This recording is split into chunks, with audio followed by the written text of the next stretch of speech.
Raiders Playbook slice for just 89 cents. By Paul's TV, the king of big screen television. Your next big screen TV is just a phone call away. And by Head Start Computers, the official computer of the Los Angeles Raiders. Hello again and welcome to another edition of Raider Playbook. I'm Tom Harmon. Bo Jackson gained 159 yards and 13 carries, including a 92-yard run to lead the Raiders to a very impressive 28-7 victory over the defending AFC champion Cincinnati Bengals last Sunday. It was an aggressive Raider offense led by Jackson, Willie Gault, and Jay Schroeder. They racked up a total of 429 yards total on offense and 28 points, while the Raider defense physically beat up on the Bengals, holding them to 7 points. Looking at the current AFC West standings, the Raiders now own sole possession of second place, trailing the front-running Broncos by 2 games. If the season were over today, the Raiders would have had the first wild card spot and would play host to the Cincinnati Ball Club in the wild card game. Joining me now to talk about that Raider win over the Bengals is Rich Marotta. That was a good one. Nobody expected them to win it. Not like that, Tom. You remember a week ago here on the show, I said I thought that the victory over Washington was the Raiders' best performance considering the opposition over the last few years. And you can just scratch that because I think they did themselves one better this past week against Cincinnati. Well, they say you should come on heavy and hard at the end. And I think the Raiders are building to that because, as you say, they are getting better every week, appear that way. Well, there's no question about that. They've really got something rolling right now. Coach Art Shell has talked to the players about this being a snowball picking up steam and rolling downhill, and that's exactly what happened. As you'll see now as we take a look at that Raiders, very impressive 28-7 victory over the Cincinnati Bengals last week. First play from scrimmage for the Raiders, a fake pitch to Bo Jackson, and Jay Schroeder unloosens that gun, and a great diving catch by Willie Gault all the way down to the 17-yard line. And did that get the Raiders rolling early? It got the crowd immediately involved in the game. Big play by Gault and Schroeder. 3 plays later, 2nd and 16. Schroeder pass over the middle to Mike Dial for 16 yards. 2nd and goal now at the Bengals 7. And look at the power of Bo Jackson. Steamrollers his way into the end zone. A 7-yard touchdown run. About as exciting and powerful a 7-yard run as you will ever see. And the Raiders are on top 7-0 first quarter. Bengals first possession. Boomer Esiason sacked by Greg Townsend. An 8-yard loss. And is Townsend coming on? He has 5.5 sacks in the last 2 games for L.A. Raiders with the ball back. Bo Jackson on the draw, up the middle, a gain of 10 yards for the Raiders. Raiders get the ball back late in the first quarter, and here they go. And here goes Bo, takes the pitch, goes around the left side. One man has a shot, and just forget it. Just like that, with that sprinter acceleration, he opens up ground, and Bo Jackson goes 92 yards for the longest run from scrimmage in Raider history, breaking his own Raider record of 91 yards.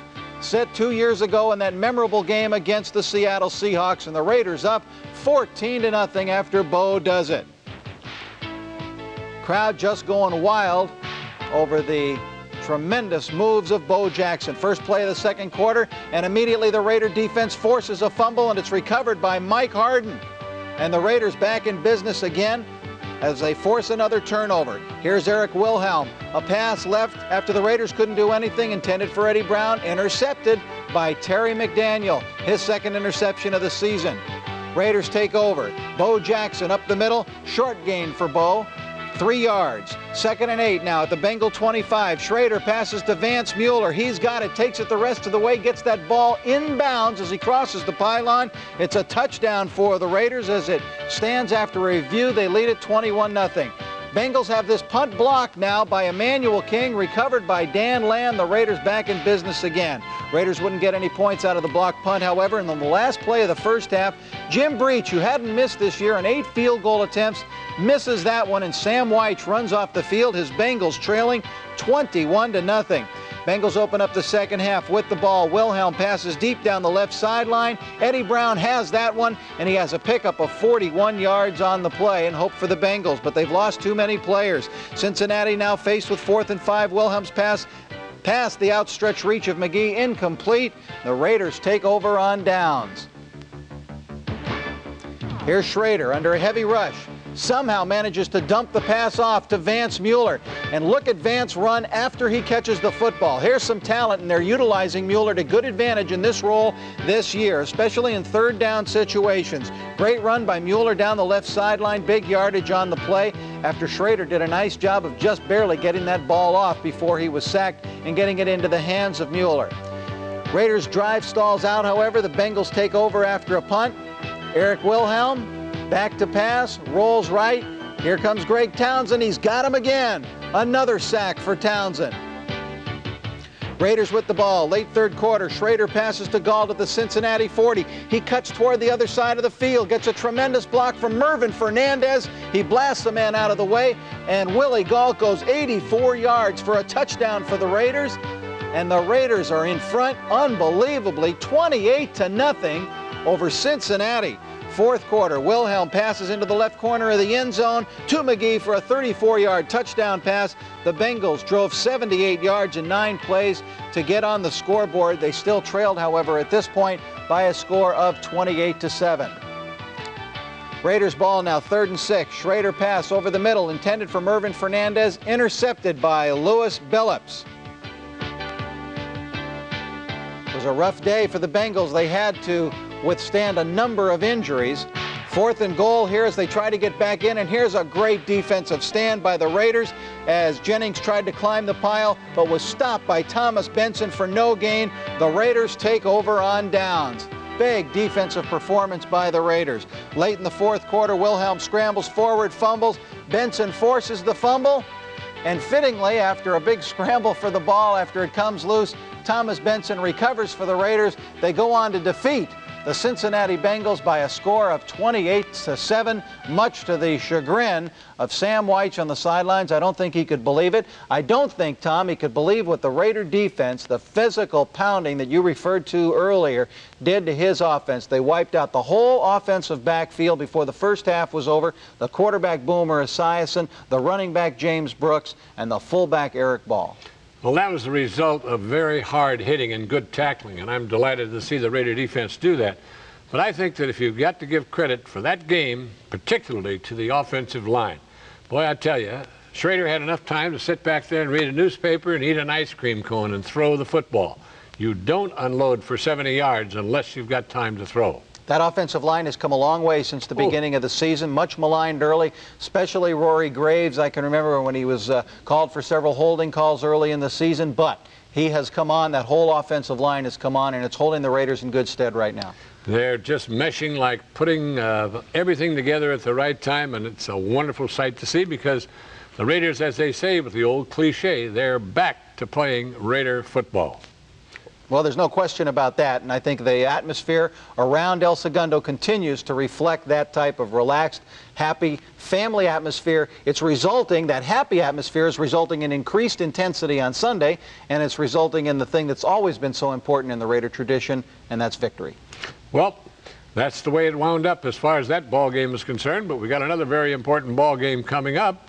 But at the Raider camp this week, I had a chance to talk with the gentleman who's greatly responsible for that offensive line, Don Mosebar, the anchor of the Raiders offensive line. But first, let's take a look at the standings in the rest of the NFL divisions. Whenever you get around a National Football League player, it'll give you an idea of just how small you really are. This young gentleman on my right happens to be Don Mosebar, the center, the middle of all the action as far as the offensive line is concerned for the Raiders. Don, what are your dimensions? Right now, about 6'6", 280. 6'6", 280, and you have to face that on every play. That'll give you a very busy afternoon. I think you guys in that offensive line are to be congratulated for doing a real good job. Well, I think we're starting to play a lot better as a group together. The last few weeks we've been doing fairly well, and you know, it's just a combination of things. We're getting used to playing next to each other, and everybody's learning the system a lot better, and I think Art being head coach has really gelled things together with the whole team, and it's really looking up for the whole team. Been a lot of conversation around the Raider camp about Art Shell having a rapport with the players certainly because of his background. He's been there. He's a all-pro lineman himself and one of the great blockers of Raiders history. Is that true? Yeah, I think the big thing is that he's been here the last 7 years as a coach, so everybody already knew him. It's not like they had to get to know him, and they knew what he was about, and that he was a genuine person, and you can talk to him, and he's not going to, give you any line of bull, and so we have a lot to look forward to still. It's great to build a block for the people that we have back there. Willie Galt and Fernandez and Bo and Jay and Steve and Steve Smith, and I mean the whole group back there is great to block for. And I think you and the offensive line can take a large bow for a great job well done, because I think that's greatly responsible for the Raiders doing as well as they have here this season. That's right. We know we don't have to do it perfectly sometimes with somebody like Bo Jackson carrying the ball. As long as we get in their way just enough, that's all it takes. Split second and the Bo is gone. Don, do you notice in the center of that line that there are any particular guys who give you a bad time defensively? Probably all of them do, but pretty much all of them. It's a battle every week. I mean, there's no slouch. There's not many slouches in the NFL, and it is. It's if you're not ready every week, you're going to get your lunch handed to you. Well, I would imagine that's true, and yet by the same token, that's some of the areas with everybody who is usually getting injured has happened right in the center of that line where you get all the offensive and defensive crashing. Yeah, the center and the guards, they get people falling on both sides of them usually, and you may be more apt to get some injuries, but it's a violent game. You're going to get hurt playing any position. Don, the Raiders are in very good position now. The season halfway over, and you're certainly in really good shape for a wild card berth, if not winning the division, and that still isn't an impossibility. Yeah, well, we're not really concerned ourselves with what happens with the playoff picture, because we know that as long as we're doing what we're doing now, then it's all going to take care of itself. I mean, it's a cliche, but that's true. I mean, as long as we stay focused on each week in this particular week, we're going to be there. We're going to be in the playoffs. I don't think there's anybody that isn't going to doubt that, because in my particular opinion, I think that you fellas in the last couple of weeks against Washington and Cincinnati have come on as strong as any team in the NFL. Yeah, well, we have. I mean, we've played the last couple of weeks very well, but we know that there are ups and downs during the year, and we don't expect to be crushing opponents like that every week, and I know we won't. There's going to be a lot of games that are very close, and they're going to be down to the last second, and we know that, and as long as we know that going into a game, we're going to be prepared for anything. What about the Chargers? They are a very good team. I mean, their defense is really getting after guys. I'm just speaking from my point of view, looking at their defense, and their pass rush is really good. They have a lot of quality up front linemen, and it's definitely going to be a big challenge for us this week. Well, you've certainly been a credit to the Raiders this year, young man, and best of luck out there this coming weekend against the Chargers, as well as the rest of the season. And as you say, take them one at a time, and I'm sure you will also be right in those playoffs. Yeah. Thank you. There's an old saying, you take care of the offensive line, and they take care of you. Yeah, you see that smile come to his face, too, when he talked about blocking for Bo Jackson.